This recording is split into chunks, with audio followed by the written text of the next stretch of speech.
Magandang umaga mga mamshis, mga beshies, mga ladies in red, mga ate matanda sa kabata. Dito naman tayo sa divination talk natin. At ito ay in continuation sa pag-celebrate sa day ni Mary Magdalene, which is July 22.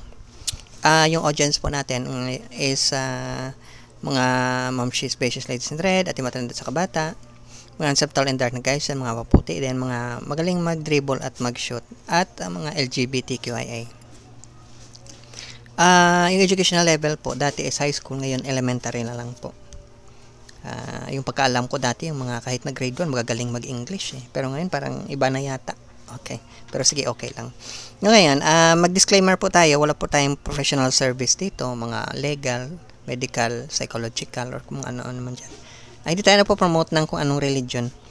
Although ang Christianity is religion, pero kasi applicable ito sa lahat.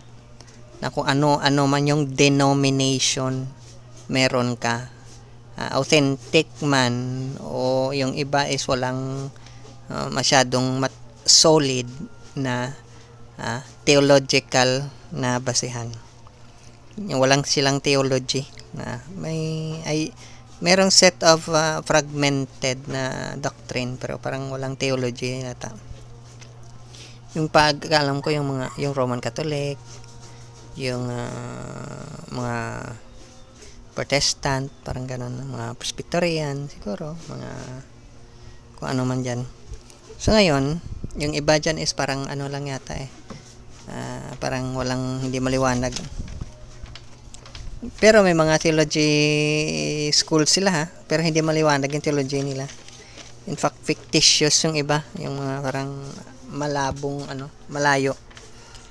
Pero sige, pagbigyan natin, free for all naman yung society daw kasi. May human rights naman kasi. Gamit tayo ng human rights kahit na yung pinag-uusapan is tungkol sa Diyos po. Baka makinig si kamatayan pag human rights ang ginamit po. Okay. So yung tema po natin is kinuha po natin sa prayer ni Master Christ, na Lord's Prayer ang tawag natin, which is forgiveness. Forgive us our sins, we forgive those who sins against us. Okay, at kasi po, pag hindi tayo nag-forgive ng mga tao may kasalanan sa atin, lalo na yung gusto nating balatan at i-barbecue ng buhay, hindi tayo patatawarin po ng kasalanan natin. Okay, so gawa ka diyan ng mga religious activities mo, mag-pray ka diyan, magsimba ka, mag-spiritual activities ka, pero hindi ka na-forgive, walang forgiveness po. Kahit sa traditional practice ng Jewish practice, hindi ka po pwedeng worship po na hindi ka muna magbigay ng ng offering mo para ma-purify ka. So yung purification process po natin is forgiveness po. Pag hindi ka pa marunong mag-forgive, ewan ko lang kung ano yung mangyayari sa'yo. Baka alam mo rin siguro kaya hindi mo sinusunod. Okay, yung topic natin ngayon is tungkol ito sa parable of the lost sheep. Paalala lang po, yung parables, lahat ng parables po, hindi po ito free for all. Ang mga parables po, design po yan, ang mga kwentong yan, is para sa mga taong binigyan po ng mga sadhu, katulad ni Master Christ, ng agape or perfect love, or Shurat sa Sweet Melody, Salay yung melody, na katulad din ng mga guru, acharya, mga mystic mentor, prophet, at saka messenger. Pag hindi po nila binigay sa'yo yung agape or perfect love, malabo po maintindihan yung parables po. Kasi kailangan po bukas na plant yung seed ng agape sa inyo at yung third eye nyo bukas. Hindi po basta mabayaran yung third eye. Hindi po yun. Yung third eye po, si Master Christ mismo yan nagbigay ng instruction na kailangan bukas yung third eye mo. Kung may alam ka dyan na mas magaling pa kay Master Christ, hindi naman siya sadhu, guru, acharya, mga mystic mentor, prophet, messenger, based sa line, may succession kasi yung mga sadhu na yan. Master to student, kaya master game ang tawag dyan. Kung wala pa, ewan ko na lang. Gawa ka na lang ng sarili mong religion or mga tawag na pananampalataya. So, ayan, tingnan natin sa Matthew, which is the parable of the lost sheep. Ang sinabi dito, if someone has 100 sheep and one of them wanders off, doesn't he leave the 99 and go after the one So, ibig sabihin, kung may 100 ka po na, ano, na sheep, cattle actually yung ginamit dito, pero to make it more, ano, dramatic, ginamit na sheep. Kung meron kang, ano, 100 at umalis yung isa, hindi naman actually umalis, naligaw yung isa, baka siguro sa kahanap ng pagkain. Imagine niyo na lang yung ano, lalagyan ng mga sheep. May ano yan ano lang naman yan, parang pinagtabi-tabi na mga kahoy. So, ibig sabihin, yung mga maliliit yan, pwedeng labas-masok lang yan. Okay. Hindi naman ganun kalaki. Kasi, para naman protection sa wolf yan. Pero, hindi makapasok yung wolf, pero makalabas yung mga maliliit na sheep. So, ganon, mag-wander sila, lalabas sila, kakain sila, akala nila may kasama pa sila, wala na pala. Okay. So, ngayon, kasunod dito sa Matthew, if he finds it, doesn't he make far more over it than over the 99 to stay put? So, ang sinasabi rito is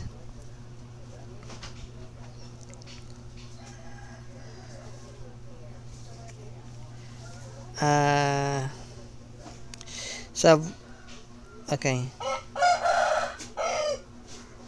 So, ibig sabihin nito, maligaya siya pag nakita niya yung naligaw na isa. Alam mo naman, yung mga naliligaw, hindi naman malalaki yan So, ito yung idea, yung maliliit pa, mga baby pa, mga kategory nila, is masaya yung shepherd na matagpuan ito. Okay.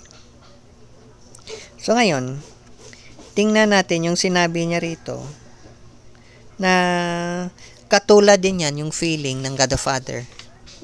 Okay. Krishna, si Allah, si Yahweh, ayaw niyang, He doesn't want to lose even one of these simple believers. Ayaw niyang maligaw itong mga simple. Ibig sabihin ng simple believers, sila yung mga baguhan. Alam mo yung kabago-bago palang lagay ng sadhu or katulad ni Master Christ ng agape, yung perfect love sa puso mo. Kabago-bago pa lang. So, akala mo is ang dali-dali lang i-nurture, i-cultivate itong agape or perfect love. Yung hindi mo alam, hindi po madali. Hindi po trabaho pang bata yan. Alam mo yung mga mothers, hindi po madali magpalaki ng bata, ng anak po. Kung mahirap yan, mas mahirap po yung spiritual practice. Although madali yan para sa mga sadhu, pero sa mga taong kabago-bago pa lang. Kaya nga may parable of the yung seed, yung tinapon yung mga seed. Kaya nga kadalasan dyan is wala sa 5 yata 4 na tinapon, yung 3 dyan is wala talagang nangyari sa kanila. So, kayo po, pag baguhan pa lang po kayo, nakareceive kayo ng Surat Sabad or Sweet Melody, sali nyo sa melody, or agape or perfect love, hindi po ganun kadali. Maging maingat po tayo. Mabuti lang po sana, mabuti lang ang lagay kung ang sadhu po andoon po nakasama mo. So, kasi po, alam na ng sadhu paano i-nurture yung agape mo or perfect love. Now, sino yung unang bibigyan ng sadhu ng Surat Sabad or Sweet Melody? Sali nyo sa melody, isama nyo na lang. Una po, by order po sa family, kasi may natural order yung family. May natural system siya. Ang una po is yung male po, lalaki po yung unang bibigyan yan. Kasi siya yung pinaka-accountable. Yung kasunod po na bibigyan yan is yung babae po or mother po, yung nanay. So, ang order naman po sa magkapatid, syempre, yung eldest na anak, which usually lalaki. Kasi mahirap yun pag babae, kahit na siya yung eldest. So, kung walang eldest na babae, yung kasunod na anak kung lalaki. Ganon po yung ordering niya. Hindi po binibigay direct sa babae yan. Sa lalaki po yan. Kaya nga, according sa opinion ni Paul, ang head ng lalaki or ng head of the family na lalaki usually, or siya nag-take up ng role na lalaki, is yung shadow po, katulad ni Master Christ. Si Christ yung head, yung shadow, yung kasunod dyan is yung lalaki. Yan yung typical na order. Kasi ang tawag dyan na order is procreative order. Pag-procreate. So, kung yung role mo is lalaki, pero babae ka, hindi ka po pwedeng mag-procreate. Hindi naman po tayo bias dyan. Hindi po tayo nag-oppose sa relationship na parehong babae o parehong lalaki. Kasi hindi rin mabuntis kung parehong lalaki o parehong babae. Ang idea dyan is sa physical world na to, material world, is procreation yung basis. Kaya nga yung gender mo is based sa procreative capacity mo. Pwede kang magbuntis. Tapos, yung kasunod dyan is yung nabubuntis. Hindi yung buntis sa kilikili, buntis yung lumalaki yung tiyan. Okay. So, ganun po yan. So, ngayon, pag yung shadow po, dahil po perfect devotees yan sila, rasika bhaktas, kaya kaya nilang i-reward or i-award yung Shurat Shabad or Sweet Melody or Agape or Perfect Love sa head of the family. So, yung head of the family, siya ngayon yung accountable sa family niya. Kaya nga, ganon yung ordering sa society. Yun yung sinasabi ni Confucius na parang pattern ng family. Ideal family. So, ngayon, dahil meron na tayong ideal na family, yung kailangan na lang natin gawin is yung mga accountable na person, which hindi naman kinoconsidered actually na accountable yung mga babae. Kasi sa talaga, yung accountable talaga sa karma yung lalaki, especially kung considered na sila na yung couple.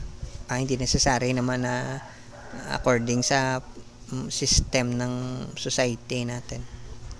Okay, basta considered na nag-agree sila yung couple sa harap ng isang sadhu na they will help each other na makabalik sa Goloka Vrindavan, sa kingdom ni God, or minsan ang tawag natin dyan is Eden, lover's paradise. Okay, ganon yan. So, pero yung pinakamabigat na isa lalaki po. Kasi pag may nagawang bad karma yung babae, hindi actually bad karma, kundi may sinful activities, hindi sa idea ng sin sa typical na Roman Catholic na perspective or Protestant na perspective, kundi according sa idea na sinabi ni Master Christ na yung ayaw mong baguhin yung mga maling pananaw mo, ganon yung sin, is ang reaction doon, sinful reaction, mapupunta po sa lalaki, sa head of the family.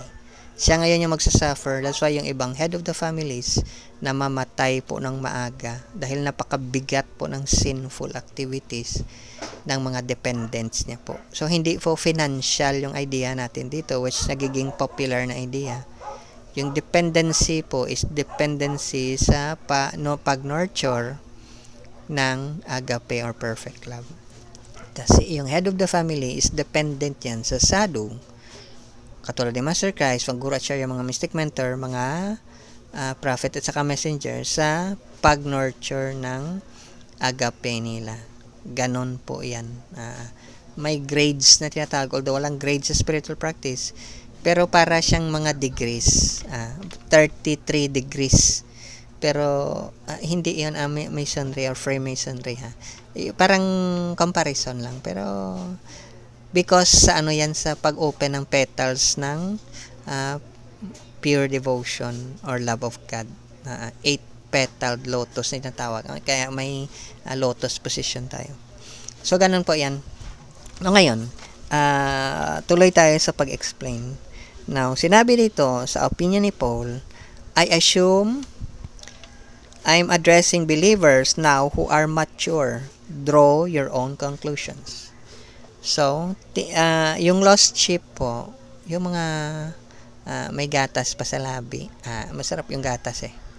So, ganun po is, hindi po yan makonsider na mature. Yung kalalagay lang ng agape or perfect love sa puso mo, hindi ka pa po makonsider na mature. Lamb ang tawag sa'yo. Kasi napakabata mo pa. Hindi mo pa kaya yung mga difficulties. Ang dami mo pang gawing katarantaduhan, kapalpakan, kabulastugan. Marami pa po. So, bata ka pa po. Yung third eye mo pa po, hindi pa po makadistinguish ng maayos ng spirituality at saka materiality. Hindi pa po siya determine po. Wala pa po siyang discernment ng maayos. Minsan nalilito pa yan siya, nako-confuse, nami-misled. Ganon po yan. So, sa mga tao pong andoon may masyadong ingrained sila or masyado silang matagal na sa worldly activities nila, madali po kayong maligaw. Kung hindi po kayo i-guide ng head of the family na may agape or perfect love, or hindi po kayo i-guide ng sado katulad ni Master Christ, maliligaw po kayo. Kasi yung draw your own conclusions, para po yan sa mga overseers na po. Bishop po yung role na yan. Sila po yung nag-check kung correct yung answer nyo po. Hindi. Sila po yung tumitingin kung nag-mature ka na sa practice mo. Okay. Which actually, yan yung trabaho ng isang sado katulad ni Master Christ. Buracharya, mga mystic mentors, mga prophets, saka messenger. Ngayon, balik tayo sa Matthew. He said, is there a person here who, finding one of your lambs fallen into a ravine, wouldn't even thought it was a Sabbath, bully it out?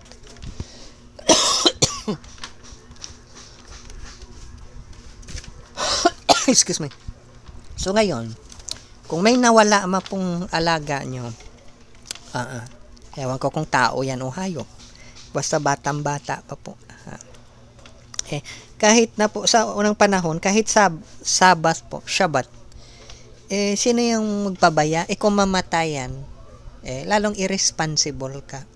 So, kung tingnan natin dito, yung responsibility po is based po sa spiritual maturity, based sa pag-open ng 8 petals ng agape or perfect love.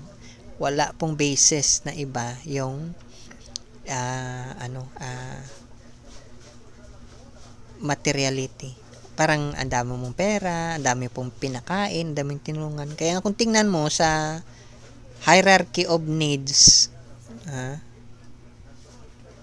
yung iba dyan, napaka-intangible po. Yung integrity po, hindi pera yan. Yung generativity, hindi rin pera yan. Mas malalim pa yan. Yung self-actualization, wala ngang wala ngang monetary value yan.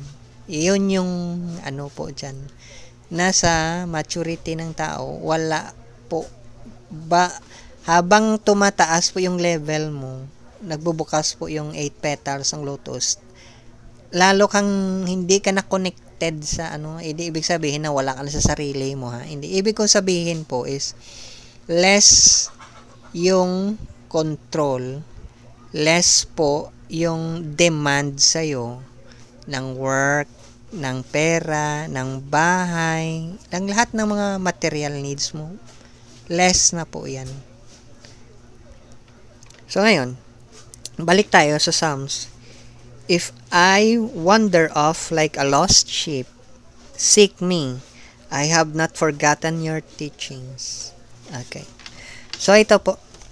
Yung mga naliligaw po, yung papel po ng mga sado, katulad ni Master Christ, hinahanap po yan sila.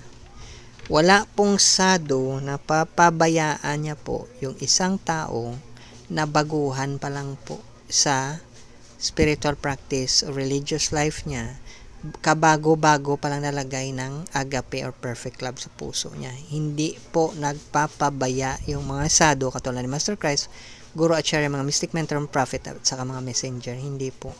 Yung head of the family na may agape, under sa guidance sa sado, hindi po yan magpapabaya.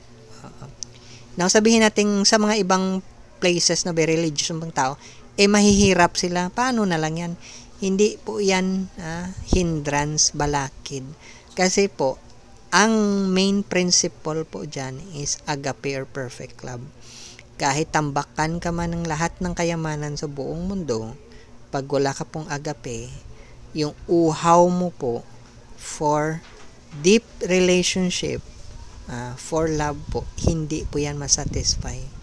Kaya nga po yung ibang mga tao, nagpapakamatay at wala pong intervention sa mga suicidal na tao.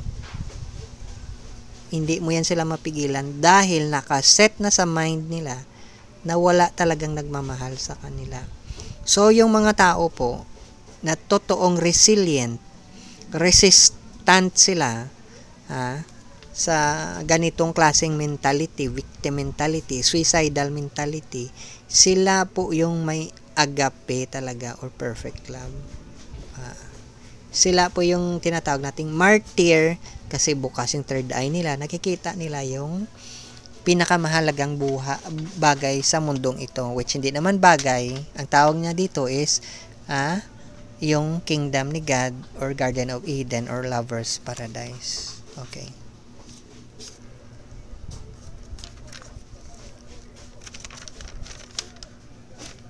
Okay.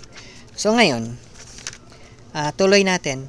Dito po sa Isaiah, nakalagay na we're all like sheep who've wandered off and gotten lost. We're all done and our own thing, gone our own way. And the Lord gave him the punishment he deserved. Okay. Parang titingnan natin dito sa Isaiah, parang nagpapunish yung Godhead. Pero tingnan po natin. Pareho po tayo, katulad po tayo ng mga sheeps na naliligaw. Alam mo yung mga sheep, pag may tawag dito, yung mga may matatabang damo, doon sila pupunta kasi kakain. May ugali tayo na kung saan tayo mag-flourish physically, materially, doon tayo. Alam mo yung na-attract ka sa isang tao dahil physically attractive siya. Maybe siguro matalino siya. Maybe siguro may position siya. Maybe siguro ang gara ng sasakyan niya. Maybe siguro malaki siyang politician. Maybe siguro kung ano-ano pa dyan sa material standard, sa pattern of this world, na-attract ka. Pero dahil wala kang agape or perfect love, hindi mo nakikita na flat tire pala siya. So, aanhin mo naman yung sasakyan na flat tire kahit maganda. Pag pinatakbo mo yan, sira yung sasakyan. At baka hindi mo na mapatakbo later on. So, do your own thing, yung sabi dito. Alam mo yung, sige, do your own thing, I will do my own thing. Kasi independent ka diba? Independent woman. Ang galing-galing mo, ang tali-talino mo, nakakamangha yung galing mo, yung kakayahan mo, yung hindi mo alam, limited yung pananaw mo dahil hindi bukas yung third eye mo, hindi mo nakikita yung totoong future mo. Akala mo pag nagtanong ka sa mga so-called psychics dyan, alam nila, hindi po. Ang totoong nakakaalam lang ng future mo taong bukas yung third eye niya. At yung makabukas lang ng third eye nyo po is yung sado lang katulad ni Master Christ. Except sa kanila po, mga guru, acharya, mystic, mentor, prophet, messenger, wala pong makabukas ng third eye mo. Kasi yung third eye, may seal yan na 666. Sa tingin mo ba ordinaryong tao makabukas niyan? Sino ba yung alam mo na magaling na kaya niyang i-challenge yung authority ng shaitan or ng demons? Tingin mo kaya nila? Binigyan sila ng authority sa mundong ito. I-challenge mo para kang si Master Christ. Ibang klase, lakas ng tama mo Okay. Pero sige lang. Kasi sabi ng ibang tao, do your own thing. I'll do my own thing, you do your own thing. Parang kanta. Okay. So, ganun po yan. Pero mali po yan. Kasi you can't do your own thing kung puro naman mali. Sino yung magtiwala sa'yo na hindi mo nga alam kung paano dalhin yung soul mo sa kabilang buhay? Kung walang patutunguhan yung soul mo, kahit ibigay pa yung buong mundo sa'yo, wala ring mangyayari. So, kung matalino kang talaga, bakit mo i-gamble yung buhay mo? Ano ibig sabihin ng buhay mo? A certain amount lang. Nako, hindi. Kaya nga binibigyan ka ng chance sa presence ng mga sadhu, nabigyan ka ng agape or perfect love. Kasi hindi mo nga alam talaga. Ganito yan. Nagkakaroon ka ng dilema. Yung sa mga kanta si Aida, si Lorna, or si Fe. Sino yung pipiliin mo? Pareho silang bulag. Kahit magsama pa sila, wala ring mangyayari. So, kahit anong galing ng isang tao, pag hindi siya under sa guidance ng isang sadhu, katulad ni Master Christ, Guru, Acharya, Mystic Mentor, Prophet, at saka Messenger, at wala siyang agape sa puso niya, wala ring mangyayari. So, yung best bet mo na lang, kung gambling ang tawag mo rito, yung taong may agape or perfect love. Walang maibigay na maganda o matino o kung ano-ano man, sino man sa'yo, kung wala po siyang agape or perfect love. Walang patutungan kasi injury yung mangyayari sa'yo. Punishment. So, pinapunish ka ba ni God? Kung sa tingin mo, si God is katulad mong tao. Pero kasi si God, siya yung perfect love. Siya yung absolute truth. Paano kanya i-punish? Pag nawala siya, automatic, parang impyerno yung buhay mo. Kaya nga depress yung ibang tao, magpapakamatay sila dahil akala nila walang nagmamahal sa kanila. Kasi bulag sila. Alam mo, kung bulag ka, at kahit na nakatayo sa harap mo yung Godhead o si Master Christ, hindi mo rin siya makikita. Bulag ka nga So, ganun po yan. So, kahit natawagin ka ni Master Christ o kung sino mang sadhu, kung bingi ka naman, wala ka rin maririnig. Ganun lang yan kasimple. So, parang punishment mo na rin yan. Hindi yun dahil sa, napabayaan ka o pinanish ka. Tinatawag ka niya, pero hindi mo lang siya marinig. Okay. So, ngayon, para hindi na natin masyado pahabain to kasi medyo mahaba na naman to. Sabi sa Jeremiah, "My people were lost sheep. Their shepherds led them astray and turned them loose in the mountains, and they have lost their way and can't remember now how to go back to their resting place." Yung mga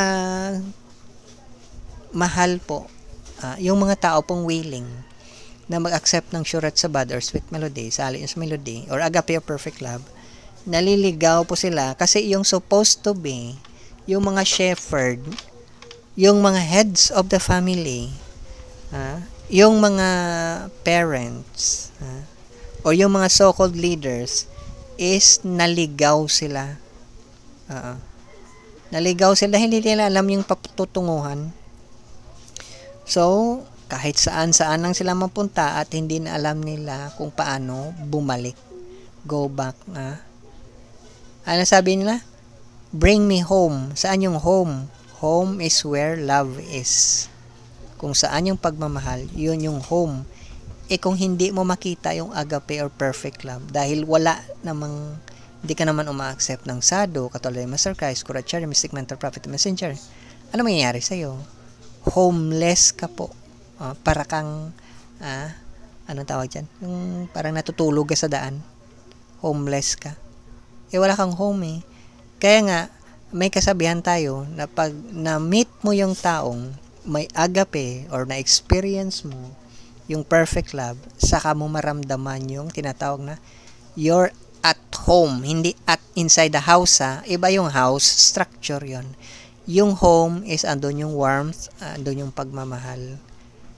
Kung ang pagmamahal na alam mo is standard ng tao, hindi po yan. Kasi yung totoong pagmamahal galing po sa Godhead because siya po yung pagmamahal. God is love. So, ganun po yan. So, kung wala po yung sado, which siya yung image ng Godhead, katulad ni Master Christ, at hindi niya po ito maibigay sa head of the family, kung babae ka man o lalaki ka, agape or perfect love, hindi mo po ito maparamdam sa mga taong nasa ilalim sa iyo. O kung head ka man ng corporation, o head ka ng organization, head ka ng groups nyo, hindi mo po ma-distribute ito. Hindi mo po pwedeng matapon or matanim sa iba dahil ikaw rin, wala ka rin. Kaya may kasabihan, ano yung pwedeng maibigay? Wala ka rin. Yung isa lang yun naman yung lesson mo sa buhay, agape or perfect love. Kung mamatay ka na, hindi mo pa na perfect yung lesson mo na agape or perfect love, sayang naman. Binigyan ka na, tinapon mo pa. Buti sana kung kahit maliit pa, nino-nurture mo. Yung sado naman, katulad Master Christ or somebody na sumusunod sa kanya, guaranteed po yung promise sa'yo sa promised land or Eden or Lover's Paradise or Goloka Vrindavan or Kingdom ng Godhead. Okay. So, ganun po yan. So, ngayon,